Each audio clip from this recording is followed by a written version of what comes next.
Right then, week 1 of season 2, 2022. There's a lot of twos in there.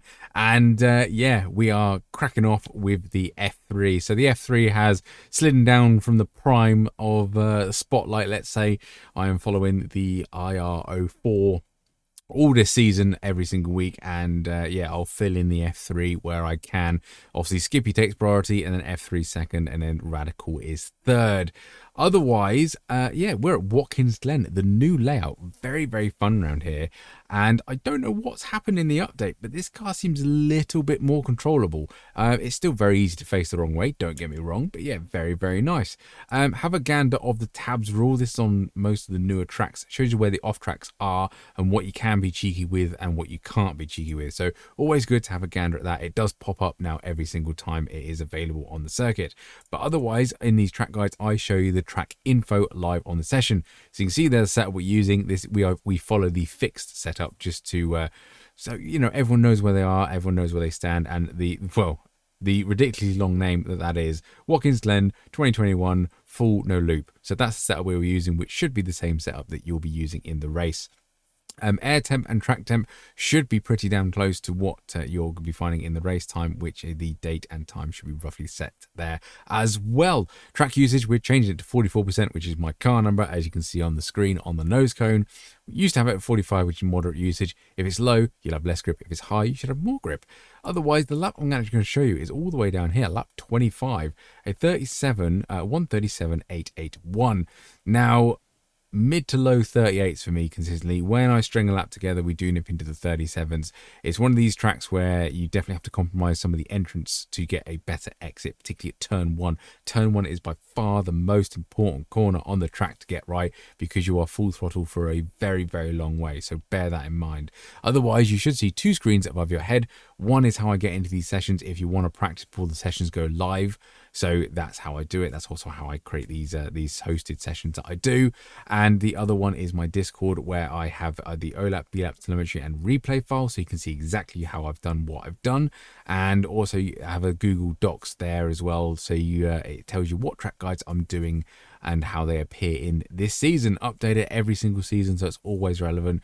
So yeah, same link will always be nice and easy to understand. Otherwise, enough of me waffling, let's crack on with the guide. Right then, Watkins Glen and turn 1 has changed quite a lot. We can't run wide like we used to, so we need to stay within the track marking. So just before the 100-meter board, probably about halfway between 200 and 100, brake really heavily into 4th gear and make sure you get a good, brilliant, full throttle exit out of here, because you are full throttle for a very, very long time. You can keep a tire on the curb, as it says in the rule notes, so have a gander at them, like I said in the intro. Otherwise, we are full throttle and we're trying to minimize scrub. The only thing I wait to change to the 6th gear, just until we just get over that slight brow. So use 5th gear up the hill, and then as you go over into 6th. Slipstream will probably be a thing here, so you know, be mindful of that. You know, you're not going to battle too many overtakes, although turn 5 is very, very fun. So as we come over the crest, we are hunting for that change of tarmac. You will need a brake and probably down into 5th on cold tires, but when you've got nice warm tires, you can literally lift off and just feather the throttle all the way through. There's a service road just on there on the apex. That's where you want to hit, and then at that point be full throttle all the way around here, and you should be absolutely golden. Coming now down to a downhill braking zone, and there's a little concrete bit just there. No idea what it is, but that's what I use for a braking point. 4th and then 3rd mid-corner, just to try and get a bit more rotation, and then short shift back up into 4th to get a good slingshot out of here. You can use all the curb, but bear in mind it does end quite quickly, and it is quite bumpy, so very easy to face the other way. Coming into this tricky little rascal now, 100-meter board, we are braking mostly in a straight line and then trail braking all the way in. Make sure you get a really, really late apex, because it's very easy to understeer into the barrier and the grass here on the left-hand side. So we're uphill now, and we can use this little bit of tarmac that's just over the white line, but you can see how easy it is to run wide and hit that grass / barrier. Very easy to, again, to face the wrong way. Coming into one of the tightest corners on the circuit, so just before the 100-meter board, it's downhill again, so make sure you don't lock up, otherwise you will be sailing through. You can take a little bit more speed through here than you anticipate, so 3rd gear for this one. You can run wide without any penalty. As of recording this, it may have changed, But to be honest, stay on the track, get in a straight line, you'll be golden.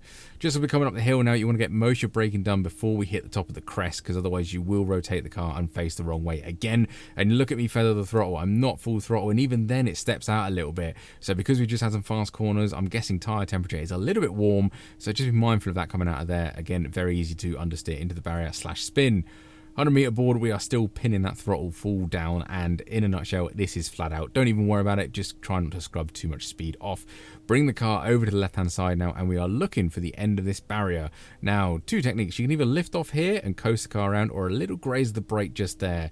There's not a lot into it, it's depending on what you feel comfortable with. But yeah, lift off and full throttle it round, or a little bit brake a little bit later and full throttle around again. But again, make sure you get a good exit. This is the second most important corner on the track because it leads on to the second longest straight. That is us across the line in a 1:37.881. Now, brilliant little circuit this, to be honest, and yeah, I did very much enjoy it in the F3. I did the F4, but, well, the IR04, sorry, before I did this track guide, and you can definitely tell there is a huge speed difference between the two cars.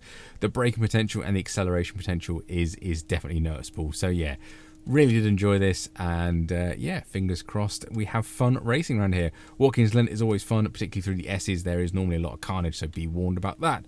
Otherwise, thank you very much for watching, and I'll catch you on the next one.